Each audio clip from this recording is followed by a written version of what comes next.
Assalamualaikum warahmatullahi wabarakatuh. Perkenalkan, nama saya Bagus Tridistira, Stambuk F511181097. Nah, saya akan menjelaskan tentang materi sistem informasi geografi.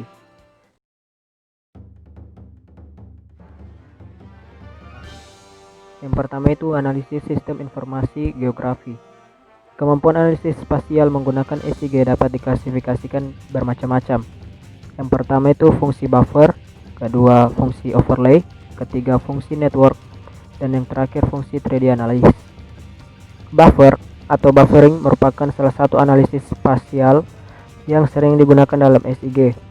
Buffer biasanya digunakan untuk mewakili suatu jangkauan pelayanan ataupun luasan yang diasumsikan dengan jarak tertentu untuk suatu kepentingan analisis spasial. Buffer dapat dilakukan untuk tipe fitur poligon, polyline, maupun point. Pembuatan buffer membutuhkan penentuan jarak dalam satuan yang terukur, meter atau kilometer. Nah, fungsi buffer sering digunakan untuk membuat penyangga dengan suatu jarak tertentu pada fitur titik, garis, maupun poligon yang diseleksi. Hasil dari buffer ini dapat berupa garis atau fitur poligon. Fitur yang dipilih untuk di buffer dapat lebih dari satu layer dan dapat lebih dari satu tipe fitur. Jika lebih dari satu fitur dipilih untuk di buffer, maka buffer yang terpisah akan dibentuk untuk setiap pilihan fitur. Nah, yang selanjutnya itu overlay. Overlay adalah prosedur penting dalam analisis SIG.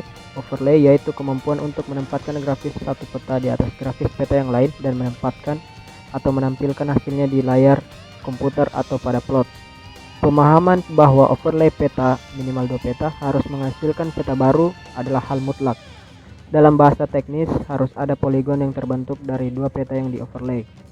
Jika dilihat data atributnya, maka akan terdiri dari informasi peta pembentuknya. Misalkan peta lereng dan peta curah hujan, maka di peta barunya akan menghasilkan poligon baru berisi atribut lereng dan curah hujan. Nah, yang ketiga, network analysis adalah analisis spasial mengenai pergerakan atau perpindahan suatu sumber daya dari suatu lokasi ke lokasi yang lain melalui unsur-unsur buatan manusia yang membentuk jaringan yang saling berhubung. Nah, yang terakhir itu ada analisis 3 dimensi atau 3D analysis.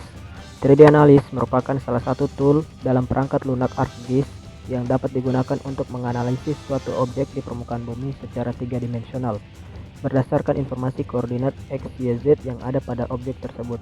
Analisis tersebut memiliki berbagai macam cara analisis dan fasilitas analisis. Produk yang paling umum dari analisis tersebut adalah DEM, Digital Elevation Model.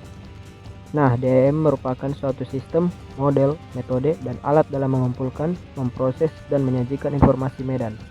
Susunan nilai-nilai yang mewakili distribusi spasial dari karakteristik medan.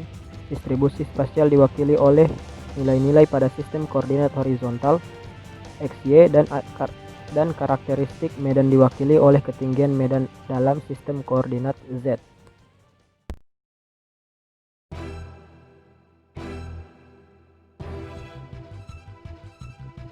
Nah, lanjut yaitu ke GPS.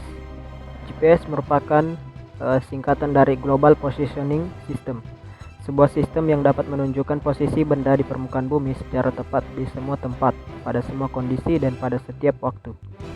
GPS merupakan perkembangan paling modern sistem navigasi kuno. GPS ini dikontrol oleh Department of Defense atau DoD. Nah, fungsi dari GPS sendiri itu yang pertama menghitung jarak dan arah dari lokasi tempat kita berada, yang kedua menyimpan dalam memori lokasi kita berada, dan yang terakhir menampilkan kekuatan baterai, posisi satelit dan kekuatan sinyal.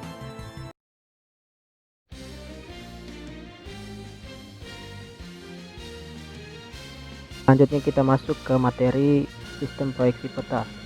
Kita menganggap bahwa bentuk bumi itu bulat atau sphere. Sebenarnya bentuk bumi adalah spheroid. Radius pada ekuator sedikit lebih besar dari kutub-kutub. Nah, bentuk bumi berupa ruang 3D yang melengkung menyerupai elipsoid.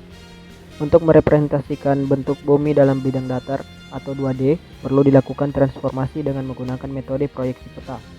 Proyeksi adalah metode untuk merubah permukaan lengkung 3D menjadi representasi dalam bidang datar atau 2D. Proyeksi peta adalah teknik yang digunakan untuk menggambarkan sebagian atau keseluruhan permukaan 3 dimensi yang secara kasaran berbentuk bola ke permukaan datar 2 dimensi dengan distorsi sesedikit mungkin. Proyeksi peta didefinisikan sebagai fungsi matematika untuk mengkonversikan antara lokasi pada permukaan bumi dan proyeksi lokasi pada peta. Pengkonversian dilakukan dari sistem referensi geografis atau spherical menjadi sistem planar atau Cartesian. Dalam transformasi dari bidang lengkung ke bidang datar terkadang mengalami distorsi atau perubahan dari bentuk aslinya. Agar mendapatkan bentuk ideal, perlu persyaratan geometrik, yaitu pertama, jarak antar titik pada peta harus sesuai dengan jarak realitasnya. Yang kedua, luas area atau wilayah harus sesuai dengan sebenarnya. Yang ketiga, sudut atau arah garis yang direpresentasikan pada peta harus sesuai dengan sebenarnya. Yang keempat, bentuk unsur yang direpresentasikan pada peta harus sesuai dengan bentuk sebenarnya. Juga dengan memperhatikan faktor skala peta. Jenis proyeksi peta itu ada 4.